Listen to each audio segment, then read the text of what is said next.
What Jason says is that if someone doesn't have the ability to communicate what he's done, there is no point in having an A plus player who doesn't communicate with the team. Writing is a reflection. When you reflect, you can easily iterate. If a company wants to grow, how much of ego is a very good thing. We all have. I have. Yeah. Each of us have, and I have a huge ego. Most of the companies that I've worked with, the founder or the person that I'm going to work with closely, they have detailed boundaries. This is where you can reach me easily. I used to say 6-7 years ago, like, don't react, respond. But Yeah. when it happens, you. How do you build a high performance culture when your team's primary instinct isn't growth but just survival, either taking care of their family or something like that? Okay. This is a very universal, especially in Indian context. Most team members in companies are first generation graduates, are people with a lot of debt and stuff, and many of them who are, in fact, I would say the individuals no longer have the curiosity. I think the Gen Z is changing a little bit, but even there, people who come from a little bit of wealthy background or support systems, they are curious, far more curious than the rest of the things. So we tend to be in a survival mindset. How do you make them growth aware? See, the most important thing is the communication. Just like you communicate with your customers, you have to communicate constantly with your employees, which is one thing. The one thing is that they are currently in a survival mindset. They are well aware of how to survive in a zero-sum environment, which is a society, school, colleges, everywhere. It's a zero-sum environment. You get first mark, you are appreciated. You are quiet, you are still retained within the school and college, not sent out. Yeah. So most choose to keep quiet. Yes. Some of them hit left and right just to get the top high. None of them are, I'm not saying none of them are, many of them are not performing because they are satiating their curiosity. So the awareness that you have to make your team curious is what will lead you to growth is the first awareness a founder should have. Okay. That you have to make your team collectively curious. You cannot individually transform. You have to make them, everyone wants to play. Everyone wants to experiment. Okay. So you first communicate to your environment consistently that this is not a zero-sum environment. This is not the environment that you have inherited from you came from. Your society or your school. Your school or college. This is no longer the same environment. This is a positive sum environment. You can, everything that you cannot do in your school and college, you can do it here, and that is valued. Nice. That communication is a first thing. That awareness is first. That constant communication about growth is, the size of the pie increases. Because the moment size of the pie increases, that belief enters people, silos will no longer be there. People will no longer hoard information. People will not. I recently worked with a particular company where I had to get some work done. Each of them referred me to other team. Okay. That team will do it. This team will do it.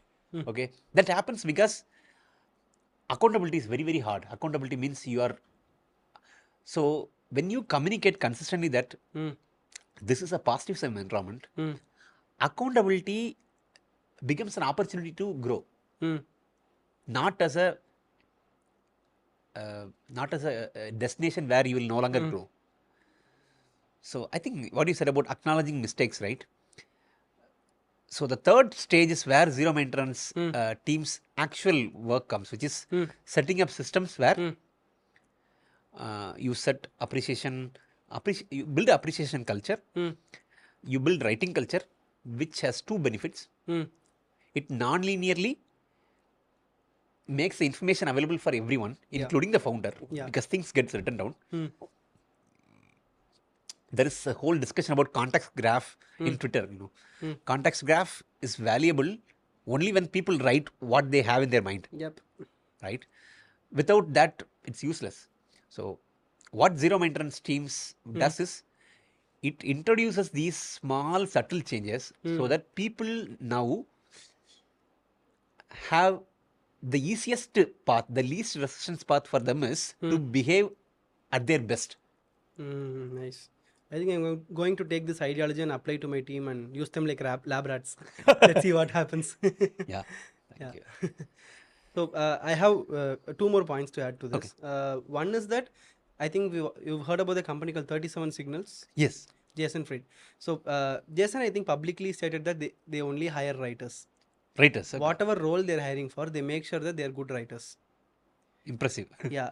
I think it is going to help them a lot in AI especially. Exactly. So what Jason says is that if someone doesn't have the ability to communicate what he's done, there is no point in having an A+ player who doesn't communicate with the team. Then we'll all be just separate individuals in one company. We want a team. Yes. So that is what Jason says. So he's told that a lot of times he had to pass on top 7 or 8 different candidates who are probably the best candidates for their job just to pick the candidate who's on 9th because he could write better. Write better. Yes. Writing is a reflection. Yes. When you reflect, you can easily iterate. Exactly. If someone has the ability to write and reflect, I think any skill can be taught to them. You can learn any skill. Okay. So and one more point that I wanted to add was that there is this thing that we follow in a lot of company structure called authority metrics or Authority RACI metrics, or okay. RACI model. Okay. Okay. It is basically who's responsible. So RACI stands for who's responsible, Okay. accountable, consulted, informed. So every decision that needs to be taken will already be mapped out in these things. If a so and so decision is being taken, this particular individual is responsible, this person is accountable, this person needs to be consulted before taking this decision, this person just has to be informed. So we build a RACA model, and this is what is the foundation for any company that is scaling. So most companies miss this out. So if someone is looking to scale, Okay. They have start to here. Yeah, start with the RACA model. This is how you set boundaries. Yes. Okay. This is how This is saying that- non-negotiable boundary. Exactly. Because most of the time we take small petty decisions to CXOs. That shouldn't be there. There are people who are responsible and accountable. You can consult with your manager, but most of the decision has to be between you two. I have a question back to you on Yeah. this. If a company wants to grow, how much of see, ego is a very good thing. We all have. I have. Yeah. Each of us have, and I have a huge ego. Okay, but how? Why is it very important that the whole accountability part and I should be reported for everything? How? What is the whole crux about that? See, it is very simple because people just want to do things and get away with it. Okay. Okay. But when they are held accountable, they start acting more cautiously. This is the prisoner dilemma. I think there is some concept called as prisoner dilemma. Back in those days, prisons were built in a manner saying that, hey, you are here for some crime that you committed. But there are always constantly, there are people sitting upside and there are people in cameras who are watching you 24/7. If you make any mistakes, your sentence will get extended. Okay, this was something that was started as a thought experiment. Surprisingly, when people knew that people were watching and they started facing consequences, people started behaving better. Right? So that is how humans are even outside of prison. If someone is there constantly watching you, you behave responsible. But for any great company, for any company that has to scale, the same individual has to act the same way whether the person is looking or not. Very hard thing. It's very hard thing to do. Yeah. I've told you, right? My team is capable of handling anything because they don't rely on me for anything. I pay on day 1, not on day 30. I pay on day 1 and day 30. We give at least 20% more CTC than you expect. Okay. Oh, this is like the Kamal Hassan. Yeah, kind of. Okay. Yeah. So then you expect, right? We let you work autonomously. There is no time bound, but there is deadlines. There is no time bound. Things are not time bound. There are deadlines. We try to avoid meetings at all cost. At all cost, we try to avoid meetings. Communicate. Right.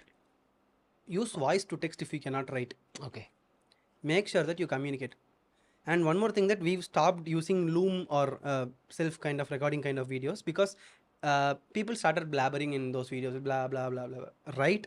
Take the same time, record it or voice it, edit it, send it to us. That is how things are being structured.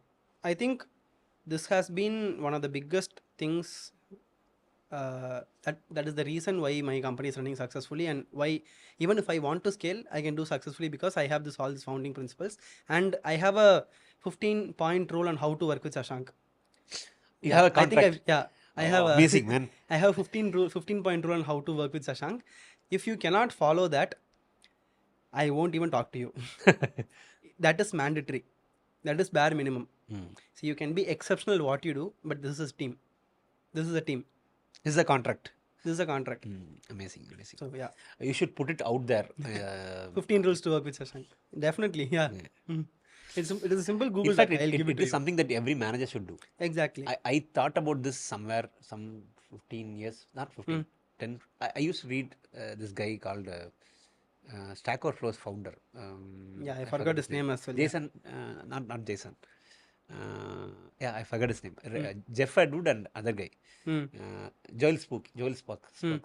So his writing influenced me to set a contract. Developers have this thing called API contract. If you want to contact this API, you have to pass certain parameters. Only then it will. So I used to think like, okay, if someone has to work with me, these are things. Exactly. I think I've seen this more often than you think.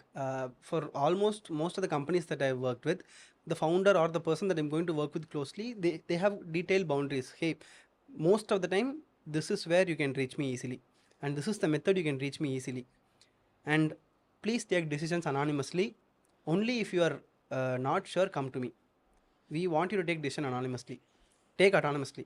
Make decisions. Let's make mistakes. It is all right. Even though they don't let me make mistakes, but they're very clear saying that, okay, these are the times that I shouldn't be disturbed.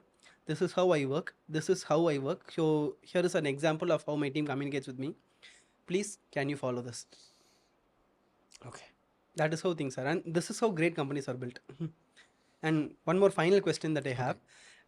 If there's one single piece of advice that you would give to 18-year-old RK, what would it be? 18-year-old RK.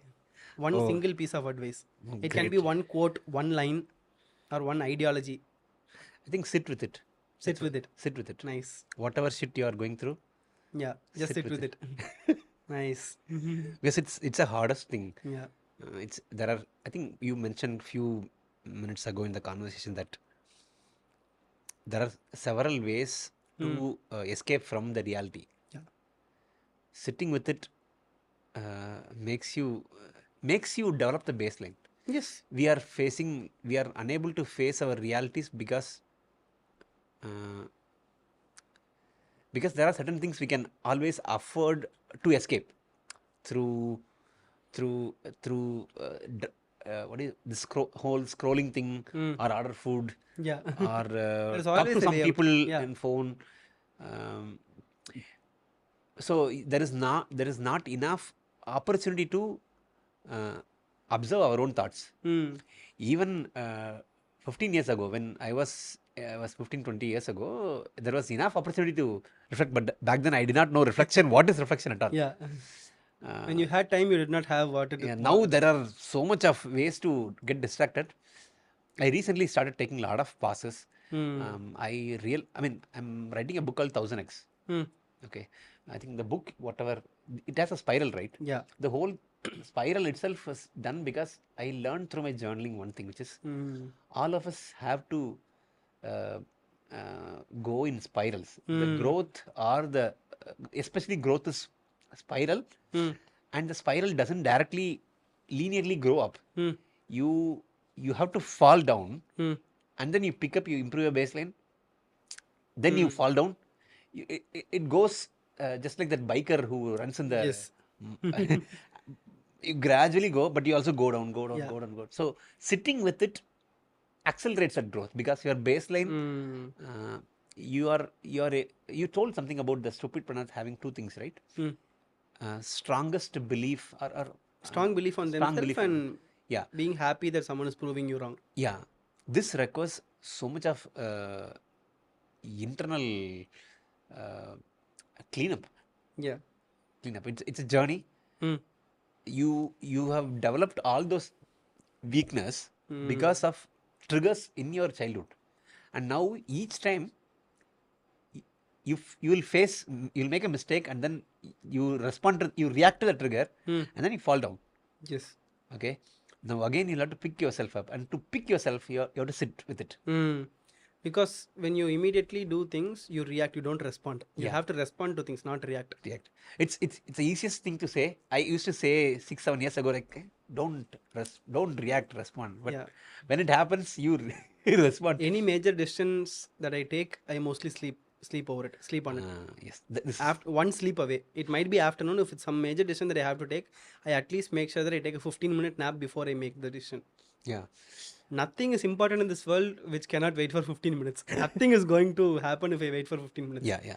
I am not in a stock market situation where if I wait for 15 minutes, my portfolio is going to wipe out. Yeah. Sitting with it. Thank you so much for your time, Sashank. No problem.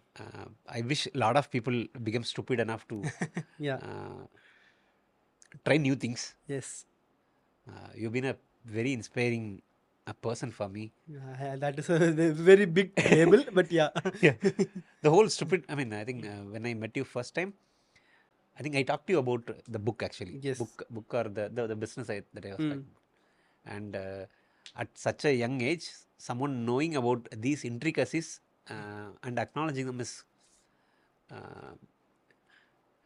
it takes a lot of clarity. Yeah. Yeah.